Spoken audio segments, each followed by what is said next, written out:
Hello students, आज के इस वीडियो में हम प्रतिस्थापन विधि के द्वारा रैखिक समीकरण हल करना सीखेंगे। तो आइए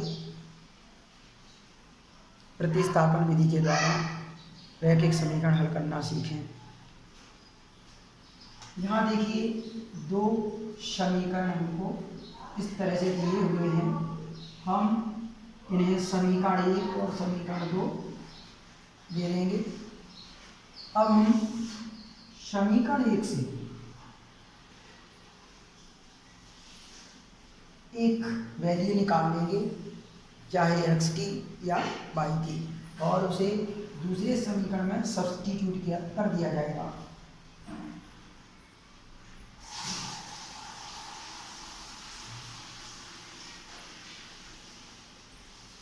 तो यहाँ देखिए x प्लस वाई है, ये 14 के बराबर दिया है। यहाँ से यदि हम y का मान निकाल लें तो हमें 40 माइनस एक्स मिलेगा। यहाँ इसे थर्ड इक्वेशन लेंगे।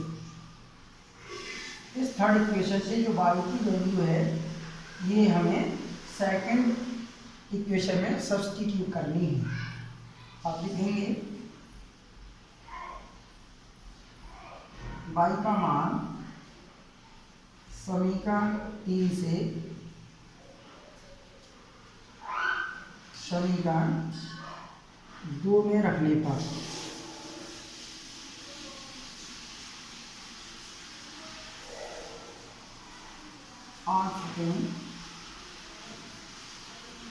the value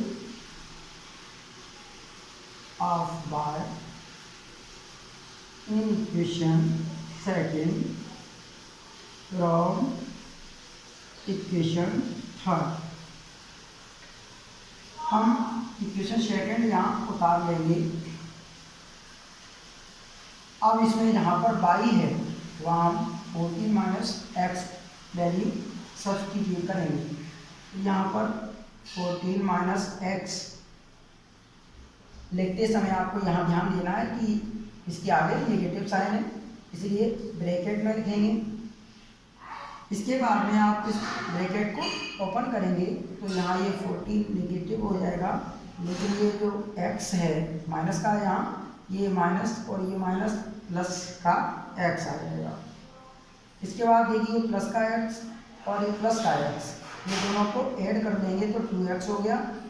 माइनस का 14 है, 4 इक्वल में चल रहा है, इधर हम 2x को छोड़ देंगे। 4 की तरफ अगर 14 को ले जाएंगे तो प्लस के हो जाएंगे। तो यहाँ ये इन दोनों को ऐड किया तो 18 हुआ। यहाँ से हम x की वैल्यू फाइंड करेंगे तो 18/2 यानी कि x की वैल्यू हमें यहाँ से 9 मिल जाएगी। अब हम इस x की वैल्यू को थर्ड इक्वेशन में पुट कर देंगे। आप यहाँ लिख देंगे समीकरण 3 से फ्रॉम इक्वेशन थर्ड। यहाँ y पर 14 माइनस एक्स है, तो ये 14x की जगह हमें 9 सब्स्टिट्यूट करना है। तो ये इस तरह से 14 से 9 सब्ट्रैक्ट करेंगे तो 5 आ जाएगा, y की वैल्यू 5 आ जाएगी। इस तरह से हम प्रतिस्थापन विधि के द्वारा रैखिक समीकरण को हल कर सकते हैं और उसमें जो अननोन वेरिएबल दिए हैं, यानी जो भी अज्ञात दो राशियां हैं, उन्हें हम निकाल सकते हैं। आइए एक और सवाल लेते हैं।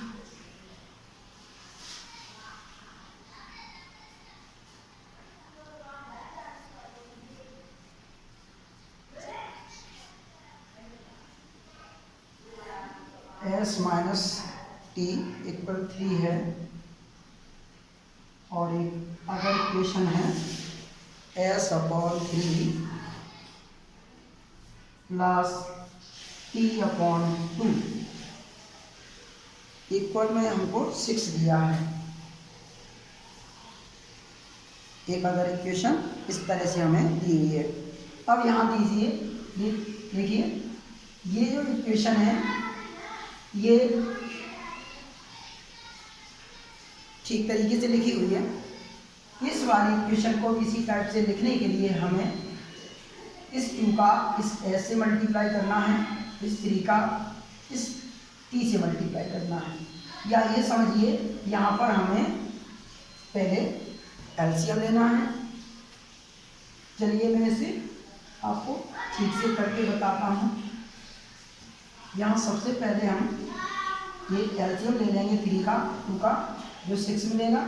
2 का जब s से मल्टीप्लाई कर देंगे तो 2s आया, 3 का t से मल्टीप्लाई किया तो 3t हुआ, और ये 6 है ये।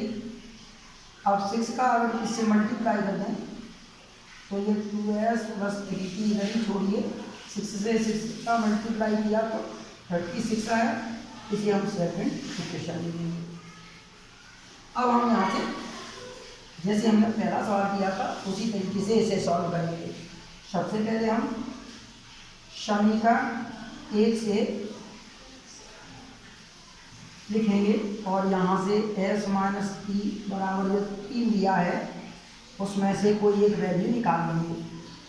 ठीक है, यहाँ मैं s की वैल्यू निकाल देता हूँ, जो मुझे 3 प्लस t मिलेगी, क्योंकि माइनस का t जब इधर से किया जाएगा तो वो प्लस का हो जाएगा। अब देखिए यहाँ हम यहाँ लैंग्वेज में इस तरह से लिख देंगे, जो y लिखा था वहाँ s लिख दिया जाएगा। ठीक है ना, s का मान समीकरण 3 से, ये थर्ड इक्वेशन रहेगी। ठीक है, समीकरण 3 से समीकरण 2 में रखने पर आप इंग्लिश मीडियम वाले स्टूडेंट, ठीक है, इस तरह से लिख लेंगे। अब यहाँ पर देखिए हमारे पास जो सेकंड इक्वेशन है वो इस तरह से है, 2s plus 3t equals to 36 दिया है। इसमें जहाँ पर s है वहाँ हमें 3 प्लस t रखना है, तो 3 प्लस t, ये 3t और ये ऐसे ही रखा। 2 का जब मल्टीप्लाई करेंगे तो 2 3 या 6, ये 2 से t का किया तो 2t हुआ, ये 3t है, ये 36 ऐसे लेने दिया। अब देखिए यहाँ 2 और 3 को ऐड कर दिया जाएगा तो 5t हो गया, ये 36 हमने ऐसे ही रखा, 5t यहीं रखिए। 36 की तरफ जब 6 को किया जाएगा तो ये नेगेटिव हो जाएगा, क्योंकि ये पॉजिटिव रहेगा। हम 36 से 6 घटा देंगे तो हमें 30 मिलेगा। आप देख सकते हो यहाँ कि t का मान यहाँ से हमें मिल जाएगा 5 6 30, यानी t हमको यहाँ से 6 मिली। हम समीकरण 3 से आगे s की वैल्यू फाइंड करेंगे। तो जो थर्ड इक्वेशन है वो हमको इस तरह से है, दी हुई है s इक्वल 3 प्लस t। यहाँ देखिए 3 हमने ऐसा ही रखा, इस t की जगह हमें 6 रखना है तो 9 आ गया। तो इस तरह से हमने s की मान निकाल ली 9।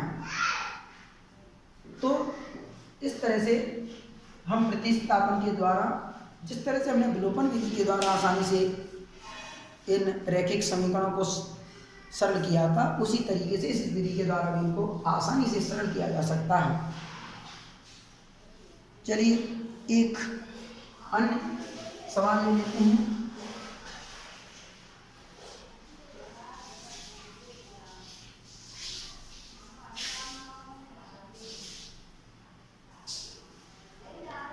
थ्री एक्स प्लस 4y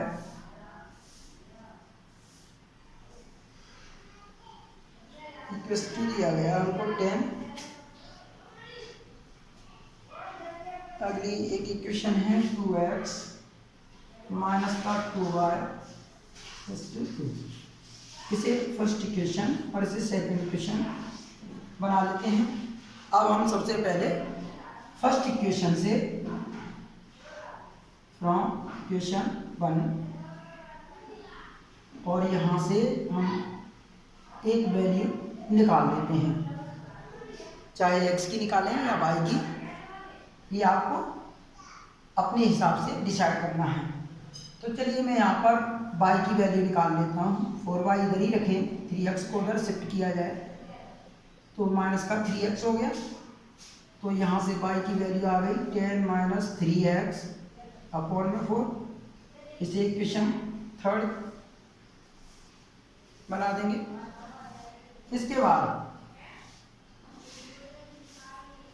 इस वैल्यू को पुट करेंगे सेकंड इक्वेशन में। On putting the value of y in equation third from equation, ये सेकंड में रखेंगे यहाँ, सेकंड फ्रॉम इक्वेशन थर्ड। ठीक है, तो सेकंड इक्वेशन हमको 2x माइनस का 2y और बराबर में 2 दिया हुआ है। अब देखिए 2x में ऐसे ही रहने देता हूँ, ये 2 ऐसे ही, ये y की जगह हमको 10 माइनस 3x अपॉन 4 ये रखना है। आगे 2 हमने ऐसे रखा। आप देख सकते हो इस 2 से ये 4 कैंसिल हो सकते हैं। ठीक, अब ये जो 2 है, इस 2 का यहाँ और यहाँ मल्टीप्लाई कर दिया जाए तो इस तरह से आएगा 2 2 या 4x माइनस, इस ब्रैकेट को ऐसे रखा रह देता हूँ मैं अभी। इस 2 का यहाँ कर देंगे तो 2 दूनी 4। दोबारा से देखिए 2x ऐसे रहने दिया, 2 ऐसे, इस y की जगह ये वैल्यू सब्सटीट्यूट की। यहाँ मैंने 2 से 4 को काट दिया है 2 बार, तो इतने के सबके अपॉन में 2 बचा हुआ है। अगर इसे पूरा प्लेन इक्वेशन में कन्वर्ट करना है तो इस 2 का आप यहाँ भी मल्टीप्लाई कीजिए और यहाँ भी मल्टीप्लाई कीजिए और इसको ऐसे ही रहने दीजिए।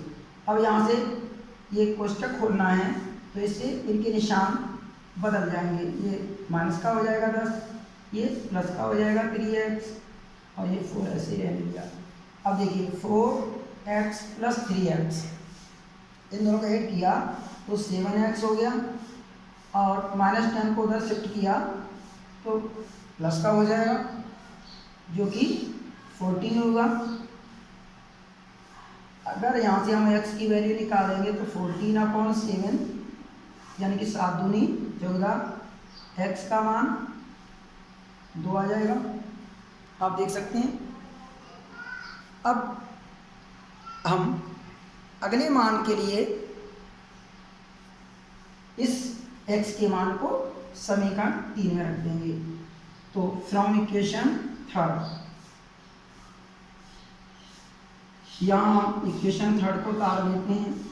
10 माइनस 3x अपॉन 4, ये 10 ऐसा ही रहा, 3 इंटू एक्स की जगह हमको 2 रखना है और अपॉन में 4, ये 10, 3 2 जा 6 अपॉन में 4, जब 10 से 6 घटाएंगे तो 4/4 और इस तरह से हमको y की वैल्यू 1 मिली।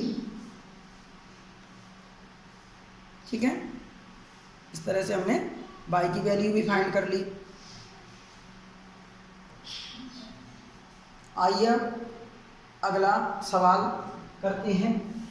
तो देखिए इस तरह से इक्वेशन दी गई है, यदि इन्हें सही इक्वेशन बनाना है तो हम इस तरह से बना लेंगे। देखिए इस 3 का मल्टीप्लाई यहाँ कर दें तो ये 3x हो जाएगा, इस 2 का यहाँ मल्टीप्लाई कर दें 4y हो जाएगा। यहाँ एलसीएम जब 2 3 का 6 आएगा तो 6 का हम 1 से मल्टीप्लाई करेंगे इधर तो माइनस का 6। इस तरह से हम इक्वेशन 1 बना देंगे।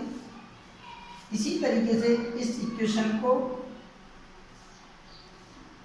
एक सीधी इक्वेशन बनाना है तो इस तरह से 3 का यहाँ 3 का इस x से मल्टीप्लाई करेंगे, 3x हो गया, ये माइनस y ऐसा ही रहने दीजिए और ये वाला 3 ऐसे, ये 3 का x से मल्टीप्लाई 3x हुआ है, ये माइनस वाई, और इस 3 का जब 3 से मल्टीप्लाई करेंगे तो ये 9 लिखना है। ठीक है, इसे इक्वेशन सेकंड बनाएंगे।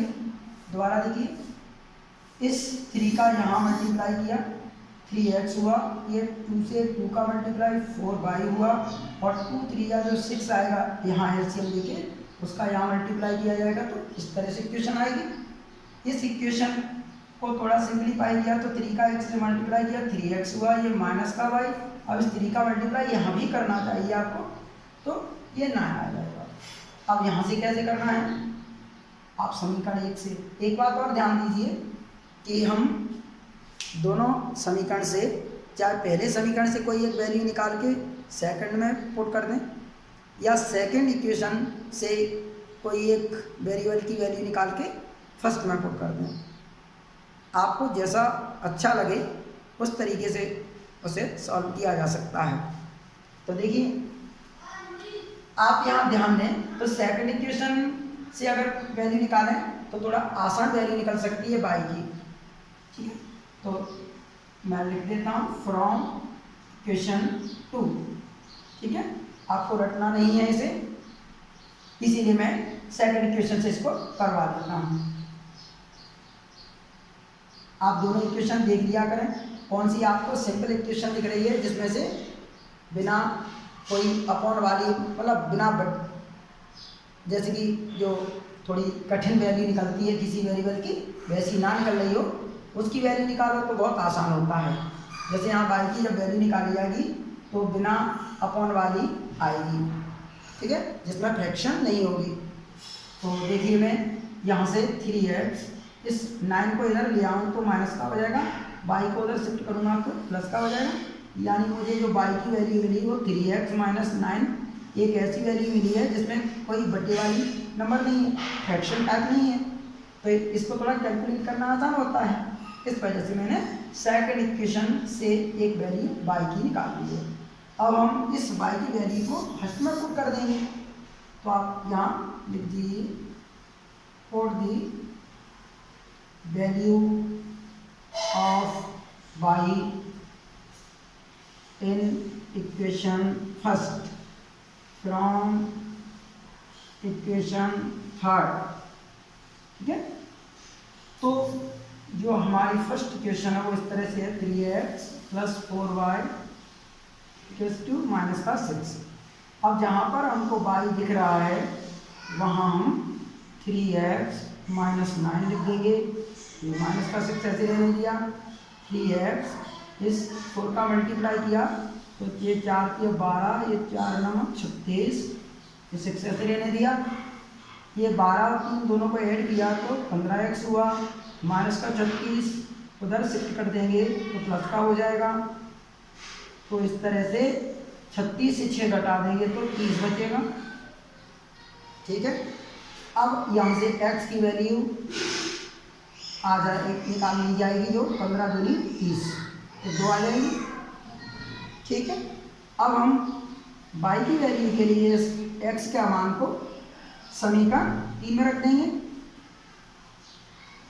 From equation third. तो हम y equals to 3x minus 9 उतार लेंगे, ये 3 इंटू यहाँ 2 रख देंगे माइनस 9, ये 2 3 6 हो गया, ये माइनस 9 यानी माइनस का 3। तो इस तरह से ये हमें y की वैल्यू मिल गई। उम्मीद करता हूँ कि आपको प्रतिस्थापन विधि के द्वारा रैखिक समीकरण यानी कि लीनियर इक्वेशंस को सॉल्व करना आ गया होगा। तो आज के वीडियो में बस इतना ही, मिलते हैं अगले वीडियो में। नमस्कार।